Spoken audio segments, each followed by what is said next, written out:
Em 24 horas, o Brasil registra mais de 50 mil novos casos comprovados de coronavírus.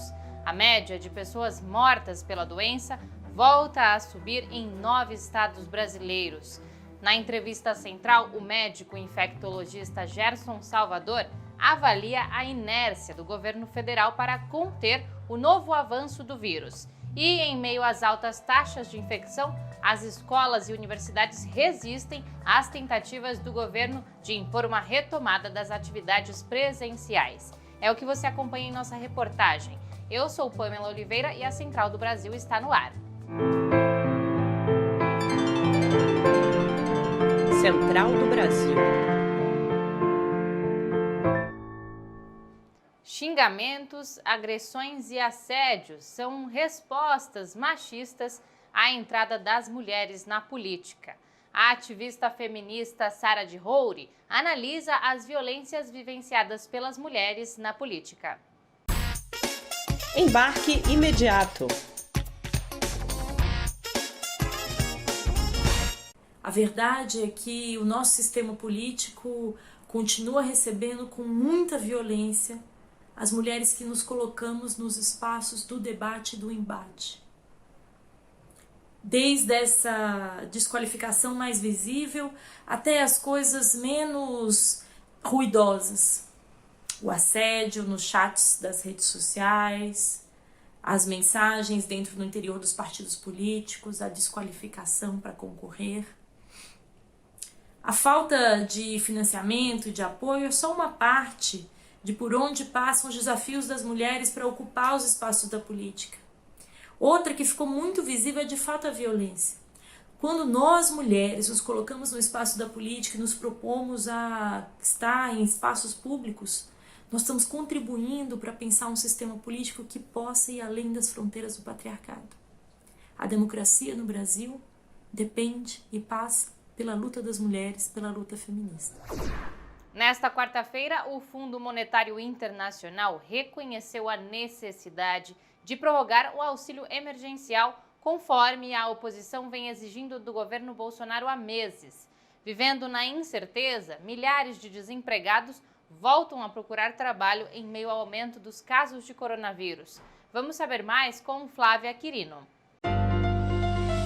Nacional.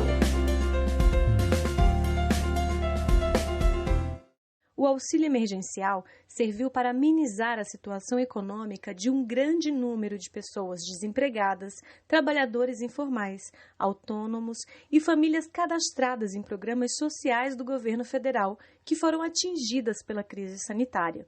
Mas desde setembro, os beneficiários do programa viram o valor cair de R$ 600 para apenas R$ 300. Agora, o governo federal decidiu que a última parcela do auxílio será paga em dezembro. Para o cozinheiro Olívio Filho, o fim do auxílio emergencial vai aumentar as desigualdades no país. A gente vê que essa política que está sendo construída pelo Bolsonaro já é uma política que nos coloca imagens muito estreitas assim, para as nossas necessidades. E o auxílio é o que está salvando muito, né? Além de provocar um aumento de desigualdades e, consequentemente, da pobreza, o fim do auxílio emergencial coloca em insegurança alimentar a vida de milhões de pessoas que dependem dele para sobreviver. Como é o caso da Maria Jesus de Oliveira, que está desempregada desde antes da pandemia. Moradora do bairro Sol Nascente, em Brasília, ela conta com um benefício para ajudar nas despesas de casa. Vai muita gente passar necessidade, porque tem muita gente que não ganha, que não recebeu, que ainda está desempregado. Eu ainda continuo desempregado. O auxílio me ajudou muito, mas ainda continuo desempregada. Para o presidente da Rede Brasileira de Renda Básica, Leandro Ferreira, o governo teve a oportunidade de discutir um programa que pudesse suceder o auxílio emergencial e, assim, garantir renda para a população após esse período de emergência aguda. Mas, infelizmente, nada foi feito e a população chegará a 2021 sem uma alternativa. Voltamos agora a um cenário em que as opiniões de especialistas da sociedade civil e do próprio Congresso Nacional não foram consideradas para que a gente pudesse ter um programa efetivo de superação da pobreza e expansão das transferências de renda, como se esperava na direção de uma renda básica universal e incondicional. Na Parada Cultural de hoje, a sugestão é sobre um documentário que mostra a luta de mulheres moradoras da periferia de Salvador e a importância das políticas públicas para a sobrevivência. A dica é da cozinheira Carla Galiza, do Ceará. Parada Cultural. Eu vou dar para vocês uma dica de um documentário que retrata a história de uma comunidade periférica de Salvador. O nome do documentário é Zeferinas, Guerreiras da Vida. Esse documentário, ele fala sobre mulheres guerreiras. Ele fala sobre ancestralidade, sobre luta, sobre resistência, mas fala também sobre desigualdade social. Fala sobre a importância de se ter políticas públicas que atendam às necessidades do povo. Falar sobre esse documentário é falar sobre luta e resistência, mas sobretudo é falar sobre liberdade e dignidade de um povo, do povo negro. Poucas horas depois de anunciar uma portaria que obrigava as universidades federais a iniciarem as aulas presenciais em janeiro, o Ministério da Educação revogou a medida. A tentativa de intervenção nas decisões das universidades não foi bem recebida e enfrentou resistência. Vamos saber mais na reportagem de Afonso Bezerra. Trilhos do Brasil. Enquanto o Brasil volta a registrar aumento no número de casos de coronavírus, a área da educação enfrenta novo debate sobre a manutenção do ensino remoto ou o retorno às atividades presenciais. Estados como Rio Grande do Sul e Espírito Santo já decidiram que vão manter as aulas presenciais, mesmo com o endurecimento das medidas restritivas. Eles passaram a definir as escolas como serviço essencial. Enquanto isso, os sindicatos cobram investimentos em segurança e prevenção, como aumento dos testes e condições de trabalho para os professores. Elenir Schirer, presidente do CEPERS, Sindicato do Rio Grande do Sul, denuncia a negligência do governo do estado com a educação durante a pandemia. O governo hoje, para manter as escolas abertas na bandeira vermelha, ele mudou o discurso dizendo que a educação é essencial. Mas é essencial simplesmente para voltar, porque o lado econômico pressiona o governo para que se reabram as escolas. Não é essencial no cuidado, não é essencial no investimento e não é essencial também no respeito. Na esfera federal, o Ministério da Educação publicou portaria determinando o retorno das atividades presenciais nas instituições federais de ensino em janeiro. O documento determina que as universidades adotem um protocolo de biossegurança, publicado em julho. Após pressão das universidades, o ministro Milton Ribeiro voltou atrás da decisão e disse que vai ouvir os reitores. Em abril, o STF concluiu que a União só decide medidas restritivas com abrangência nacional. Estados e municípios têm poderes para definir quais atividades devem ser paralisadas. Reitores como João Carlos Salles, da Universidade Federal da Bahia, discordam da portaria. Ele explica as fragilidades da decisão. Então, o absurdo é a portaria apontar para uma impossibilidade, ou seja, a sua primeira construção importa numa contradição, né, de imaginar que se possa, ao mesmo tempo, retomar o presencial e garantir as medidas de biossegurança. E por isso que ela é, para nós, inaceitável. 9 estados brasileiros estão em estágio acelerado de contágio por coronavírus. São Paulo é um dos que voltou à fase amarela, 3 dias após o segundo turno das eleições. Na opinião do médico infectologista Gerson Salvador, em cidades com aumento das taxas de infecção, as medidas restritivas deveriam ter sido antecipadas. Jonatas Campos conversa com Gerson Salvador na entrevista central.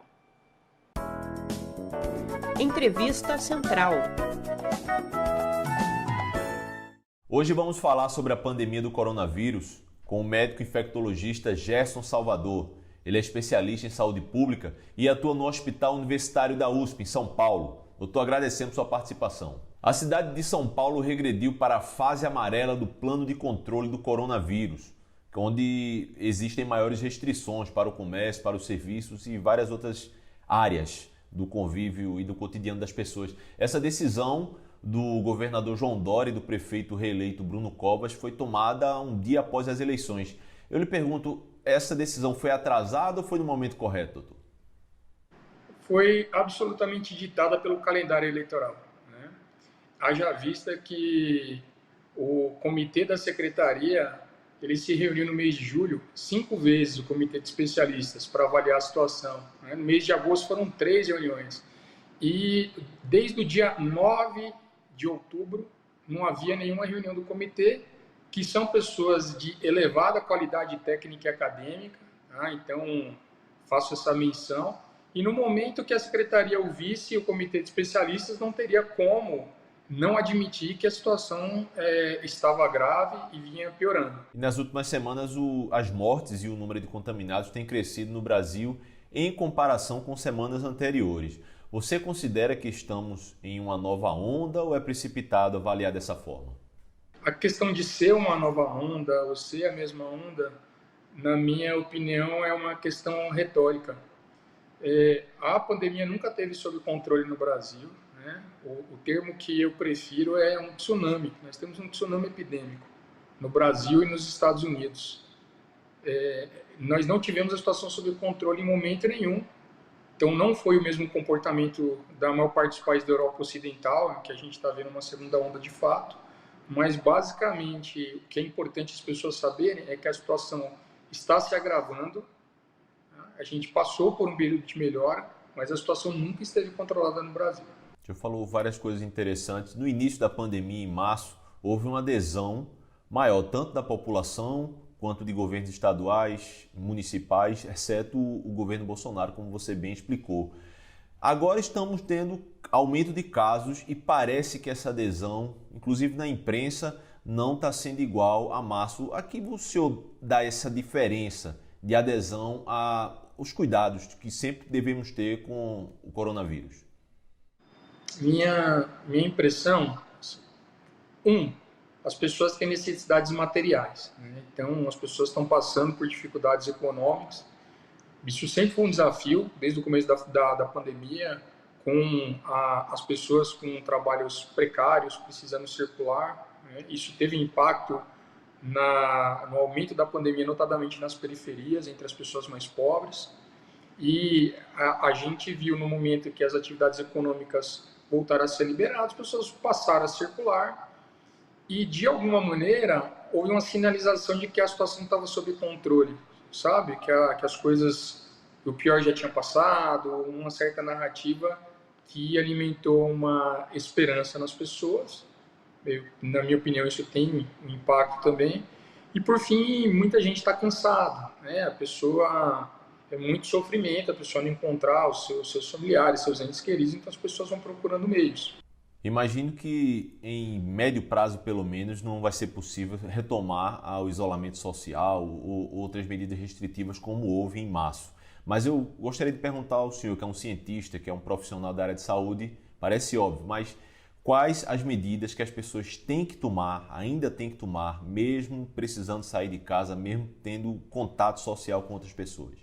Ter o hábito de lavar as mãos constantemente, quando sair de casa, sair com álcool gel, isso é fundamental. Eu, inclusive, acho que isso é importante, que esse hábito a gente mantenha para o pós-pandemia. Nesse momento, a gente deve usar máscaras o tempo todo. A gente deve evitar ter contatos que não sejam absolutamente necessários. Agora, essa medida desse necessário, eu entendo que é difícil nos contextos familiares, enfim. Mas se for fazer atividades em comuns, prefiro em áreas abertas, mantendo uma distância. Hoje nós encerramos de uma forma especial.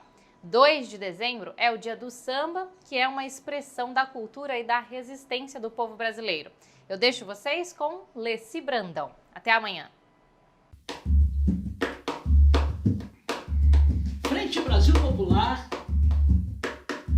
povo sem medo.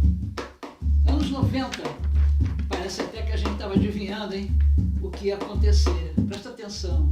Batida do coração. Leci Brandão, Zé Maurício e o Cavaco, PH. Enquanto estiver batendo o coração, faço um canto popular.